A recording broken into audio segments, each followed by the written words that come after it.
We're here with WBO 168-pound #1 contender. Jesse Hart was fighting this weekend against Mike Gavronski on ESPN. The undercard is going to be on ESPN Plus. So first, I'm going to ask you this. Now, not to disrespect Gavronski, but will the Gilberto Ramirez fight be next? Is that what you're looking for? If so, will it be in December or January or so? Well, I don't know what's going on with that right now. I can't T-street. I can't. I'm gonna give you straight. I don't know what's going on. They keep saying he's gonna move up. He keep dancing around. He's not interested in the rematch. I put it on Instagram when he did the interview and said it himself. He's not interested in the rematch with me. Before he fight me, he'll move up and fight Benavidez. They're like heavyweight, the IBF. He gonna fight Benavidez? Yeah, that's who he want to fight. So he wanted to fight David Benavidez, WBC champion. Right. So now since Benavidez is stuck over on Showtime, he can't get that fight, so he don't want to fight you anymore. He don't want to fight me. He said he gave me 5 different reasons. He can't make the weight. It's hard to make the weight. He's still growing. Then he said he wants to unify with Benavidez. But he can't now. But he can't because Benavidez the deal over on Showtime. So now, then he said he's not interested. The money got to be substantial. I'm not arguing with that because my money got to be substantial. But then he said he has no interest in a rematch with Jesse Hart, blatantly. And to boxing socials, to the people. I'm not making this up. Last fight, I wanted to fight Gilberto Ramirez when I fought Dimitrenko. He took somebody else who almost cleaned it. Yeah. So that was a bad fight for him. But now he's saying it's hard. The reason why he's getting hit in these fights and he's getting hurt because it's getting harder to make the weight. It's a lot of different things. So I don't know. Yeah, he do be a big dude in there. I don't know what's going on, man. So, but the good thing for you is, you're going to get a title shot because eventually the WBO has got to say, like, yo, you can't just hold the belt hostage. Like, you're going to move up or you're going to, vacate. Absolutely. So right now you have Benavidez. He's kind of out of the question because of, the political situation for the WBC. Absolutely. And the same thing with IBF champion Jose Usta guy who, did you hear? The title, man. Yeah, did you hear James DeGale now is supposed to be fighing Rocky Felding for the WBA world title? Yeah, the IBF, man, that's crap, man. How you gonna get a title out of here fighting for it? They doing that now, and that's not good for boxing. That's not. The #1 and #2 supposed to automatically fight for it. That's how we did it back in the '80s, and that's how we did it back in past times. That's history. Now you just giving a belt to a guy and calling him champion. That's fabrication to me. Tacy should have to fight somebody else in the IBF. It don't even have to be me. I'm just fight for the title. You know what I'm saying? And I think that was a coward move by James DeGale. He's a coward, and I think you don't have no heart or you don't have no moral or regards to the sport than to just give a title away. Yeah. You're always supposed to fight and try to make it best. Now you talking about it's more business than why are we here? But now he's supposed to be fighting Rocky Felding for the WBA world when George Groves has the super world. Like, to me, not to take no sides, but his situation for dropping the IBF belt don't make no sense. If you're not gonna move up, he didn't move up. Why you drop the belt? Because you're a coward. He was going after Billy Joe Saunders. Well, but he's not Ticey. Ticey is a different type of fighter.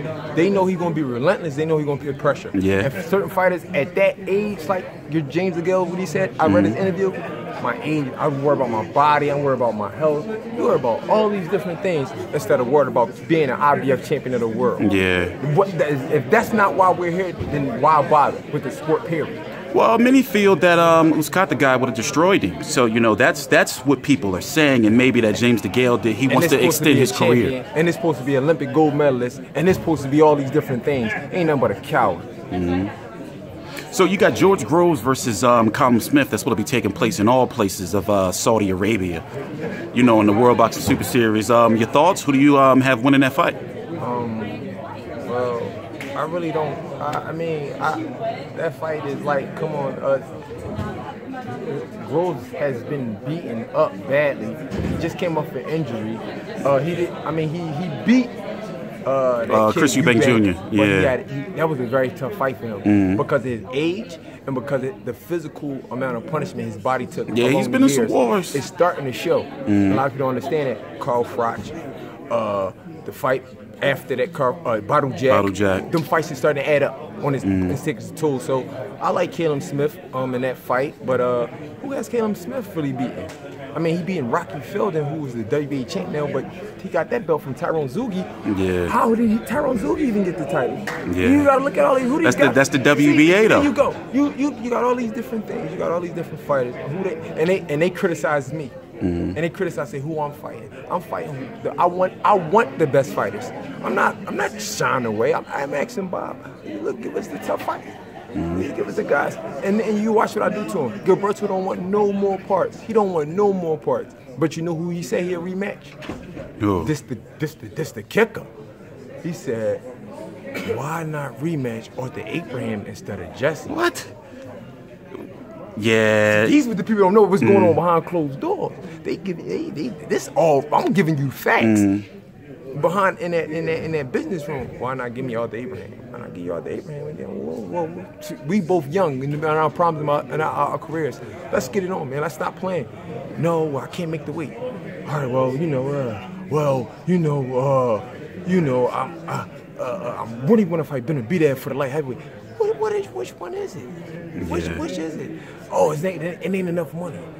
I mean, if he's not going to fight you, then realistically, I mean, looking at the landscape, he has to fight either you or unify, and he's not going to unify, so he's going to have to move up. So, therefore, at the end of the day, this is boxing, TstreeT, and just like you give it to him real and raw. I admire you what you do, your political standpoint from a boxing analyst and a boxing website. I respect your opinion on a lot of things. Thank you. I only can give you facts. These is facts. The kid say he don't want to fight, and that's what it is. Can I get Benavidez? Can I get David Benavidez? No. Can I get Rocky Fielding? Absolutely not. Eddie Hearn will burn the belt before he give it to me, before he bring him over here. Yeah. But you know what he's going to do? And this was going to be the kicker. He's going to, after this Daniel Jacobs situation, fight the boy Sergey, that don't fall through. He's going to move Danny Jacob up to fight Fielding. You know, and see that's the political side of things. That makes perfect sense right there, and you're the first one talking about that. So people, I'm giving you the real.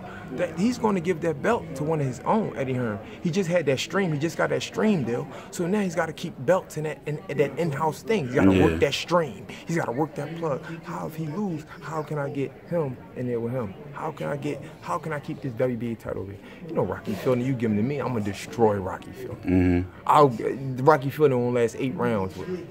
Now, then you say, you know what I'm gonna do? I'm gonna put him in with Sergey Duchenkov, and I'm gonna let that go through and see if he get. But if he don't steal ahead, I can work Jacobs over here because Jacobs fought at 6'8" before, and he's getting older, and it's getting harder for him to make the weight. So now I'm gonna get him in there with Fielding and keep the belt right here with me. Yeah, especially if he can't get the if Jacobs can't get the Canelo, or he can't get that Canelo Golovkin fight. Yeah, but you know, whoever wins that. What does it matter if Jacobs get the IBF? True. What does it matter? Yeah.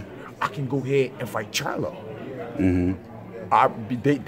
Eddie Hearn and Al Haymon is working together. So Eddie Hearn can say, look, give us Charlo for the IBF. Make that match before Canelo or Golovkin. Yeah. Destroy him. I mean, well, the Charlos right now are in a tough situation because at 154, there's not really too many known names out there. Absolutely. And then, you know, Jamal. But it's a stacked division. Yeah, it is. It is. It's a stacked division. The name's not well known yet. Division. But and then at 160, you know, Jamal, you know, WBC interim, what can he really do when Canelo and Golovkin and Derevchenko and Jacobs all tied up right now? They tied up, but I just said he can wait. Let Jacobs get that IBF, and then them two clash. Yeah. For the IBF championship of the world. Al Haymon will push it through because Al wants to get good ties back in with HBO. Yeah. For real. Because that Showtime network, fighters is leaving Al. It's too many fighters over there. That's why fighters are leaving, because that bread is not what it was. So that's another story. But if you seeing everything what goes on with boxing, it's like now they all working together over here. But Top Rank got the real fighters. They don't want to work because they want to keep all them belts over there inside that realm. Well, here's the way it's looking right now. Showtime has all the fighters. Top Rank is considered the most powerful. Right. And, you know, you can't really count Eddie Hearn, you're saying like what he's doing yet because we don't know. With the streaming? Yeah, because he's supposed to have 16 dates over here, just over here. Right. You know, what fighters does he have to fill those dates, you know? What network is more important? Are HBO going to fill them dates, or are you going to have to off-feed them on a live stream, the deal that you just pushed through? Yeah. They're trying to just feed it all onto that live stream. But you still got to give HBO a play because Jacobs is signed to HBO. Yeah. So now you got to work around and work them. After he fought that kid, Luis Arias, HBO gave him a deal. Peter Nelson gave Danny Jacobs a deal. Yeah. The kid got a great story. He beat cancer. God bless. He's a fighter in his own right. He's an absolute good fighter in my opinion. His story sells, so HBO bought it. So at the end of the day, what are they going to do? See, it's this. But now that we got a network, we solid. They just gave Bob some money for another 7 years. ESPN did.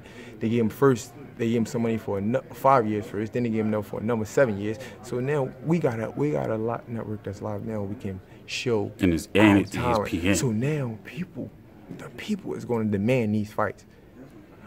They don't got solid networks. You understand what I'm saying? These networks is wishy-washy. If the streaming ain't going to do it, the streaming the drop boxing. Yeah. HBO, you seen what that's going on over there. You see it. I ain't got to see nothing. Yeah, I mean, well, it looks like they're focused on, established stars, but not necessarily building them up and putting into the sport, where ESPN and even Eddie Hearn's deal are putting money in. Showtime right now, because they have that budget and Al Haymon has all of those fighters, he can't keep all those fighters happy. It's not enough dates. That's something, and not enough money. It's not enough dates, not enough money. These guys feel like they Charlos. You got Gerard Hurt at 54. You still got Danny Garcia over there. You got Earl Spence over there. You got Keith Thurman still. I mean, you got a lot of fighters over here that needs fixing. There's a lot of money to be generated. So now guys is going to definitely be unhappy. Pay cuts is going to start to begin, and you're going to start seeing guys like Jamel Herring or more transport over to Top Rank boxing. Yeah. Like I said, I don't have nothing derogatory to say about Al Haymon. I don't know their deal, but I know a lot of fighters is trying to leave and get out their deals and come on over this side. And plus, over here on Top Rank, or as you say, you get like consistency. Absolutely. We got 385 dates to fill for yeah, that's ESPN. crazy. So you're at least going to fight at least that's 3 times a year, right? Absolutely. And normally, champions or contenders fight like twice. Right. And once. I just re-signed my deal with Top Rank. Gave me a substantial amount of money to re-sign with them for another 3 years. So it's looking good for me. People say, that when that Al Haymon wait, why you ain't do that? Why? No, it's the sunshine again. You guys don't, the Bob father will make something happen every time. All right. See you this weekend. Good luck. My man. Thanks to you. Jesse Hart, WBO 168-pound #1 contender.